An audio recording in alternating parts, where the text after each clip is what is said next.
Baik, assalamualaikum warahmatullahi wabarakatuh. Bertemu lagi dengan Bapak Rohiman, dan untuk hari ini kita akan belajar kembali dengan pembelajaran bahasa Indonesia.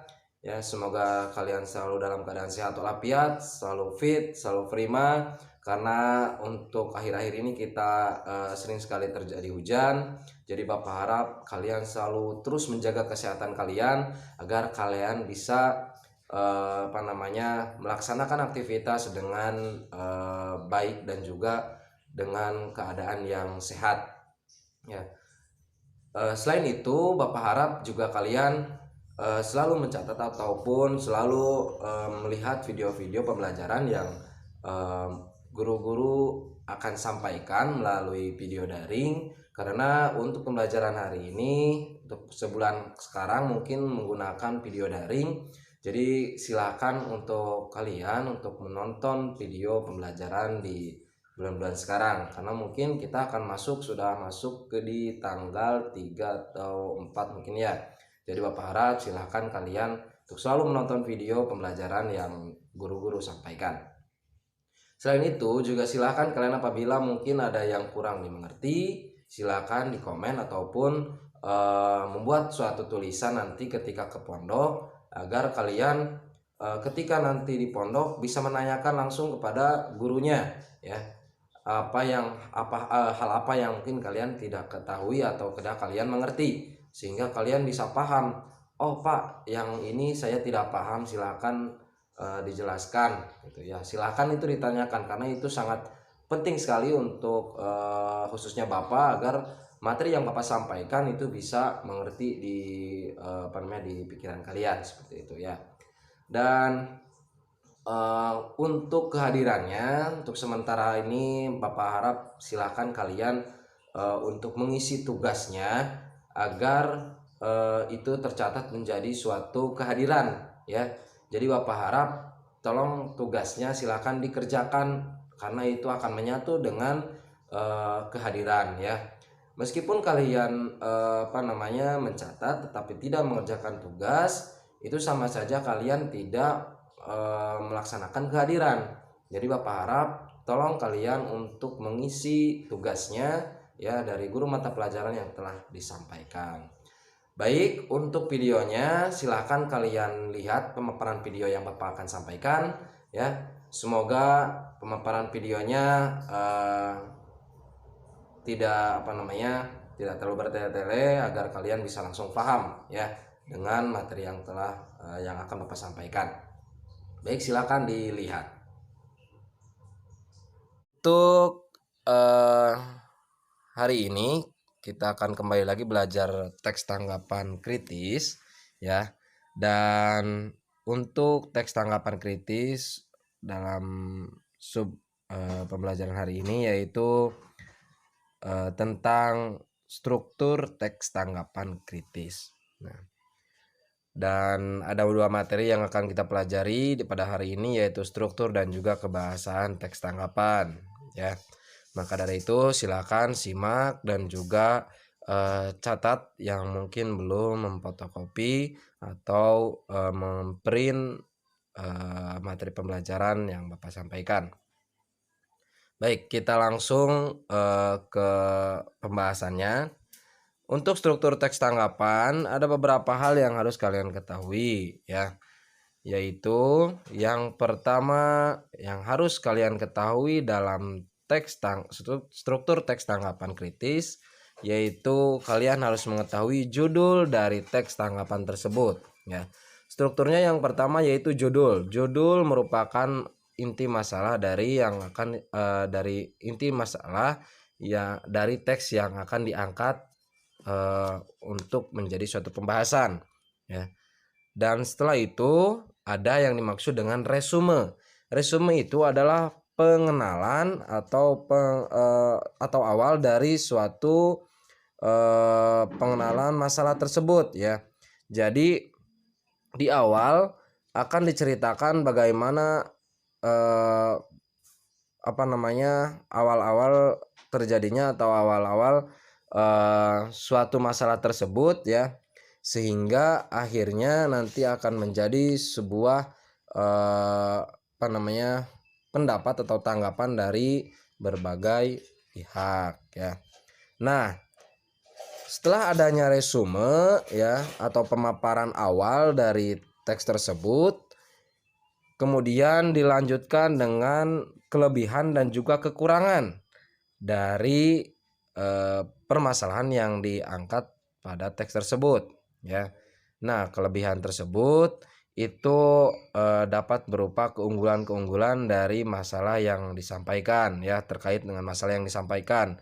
Karena masalah tersebut itu akan memiliki dampak negatif dan juga dampak positif yang dapat kita rasakan seperti itu ya.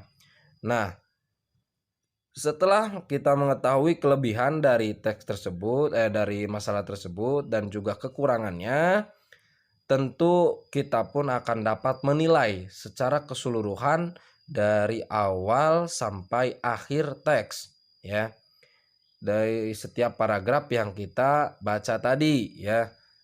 Nah, dan keunggulan serta kelemahan tersebut akan tertuang dalam penilaian keseluruhan. Penilaian keseluruhan ini bisa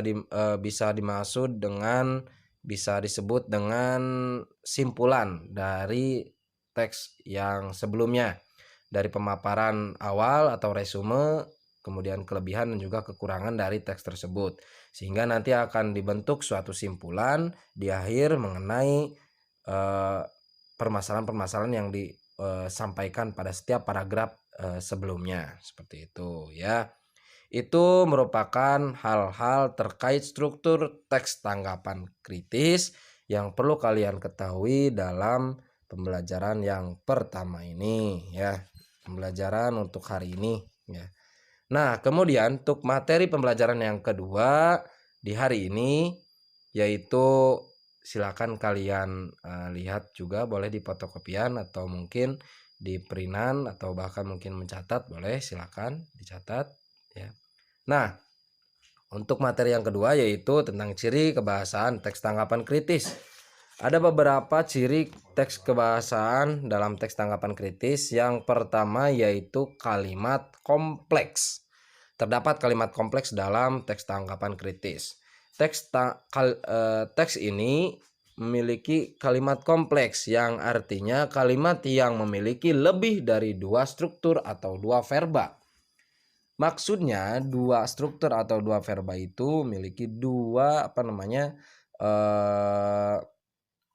dua kedudukan, dua kalimat yang memiliki dua struktur yang memiliki satu kalimat ya, seperti itu dalam satu kalimat.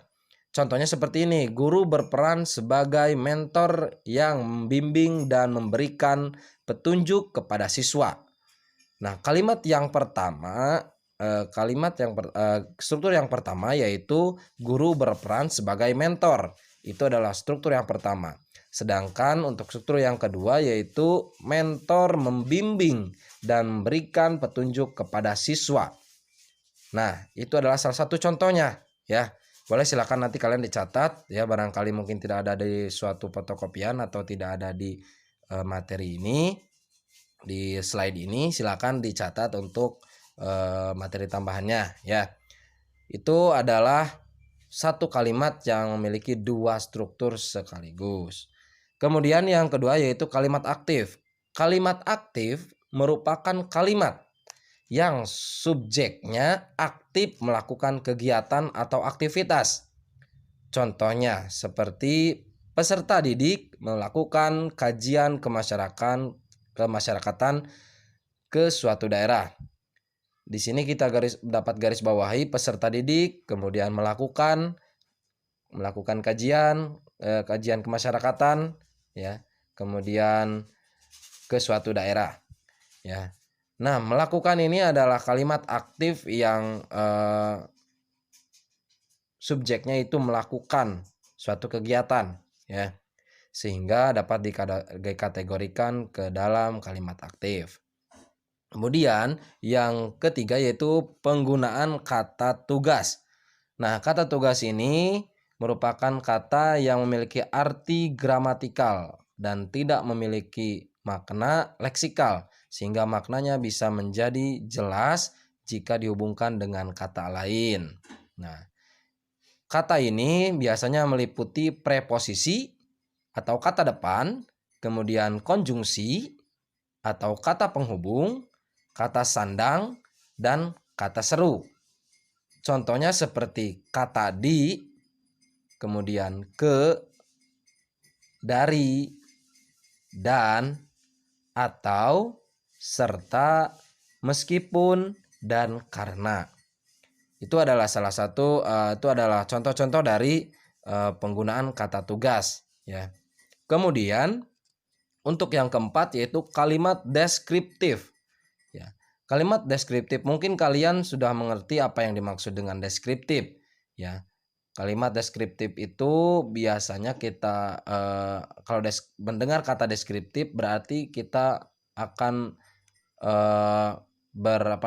berpikir tentang suatu hal yang digambarkan ya gitu ya melalui kata-kata. Nah, ini pun seperti demikian. Kalimat deskriptif digunakan untuk mengolah data menjadi sesuatu yang dapat diutarakan secara jelas dan tepat dengan tujuan agar mudah dimengerti.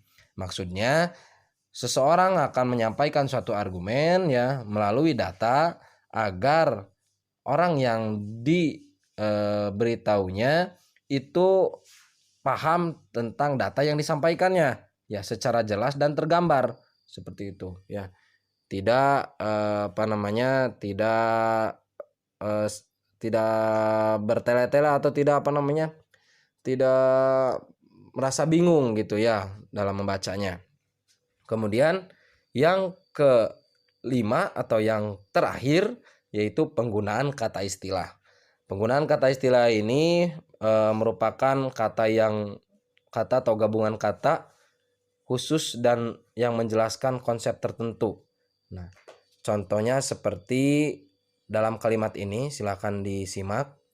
Kelompok mading di sekolahmu membuka pendaftaran anggota redaksi baru. Oke, diulang. Kelompok mading di sekolahmu membuka pendaftaran anggota redaksi baru. Kata redaksi ini kita garis bawahi karena ini adalah salah satu kata yang merujuk pada kata istilah. Sehingga ini termasuk ke dalam penggunaan kata istilah dan biasanya terdapat dalam teks tanggapan kritis atau teks tanggapan. Nah, baik, itu adalah pemaparan materi yang Bapak bisa sampaikan pada pertemuan hari ini.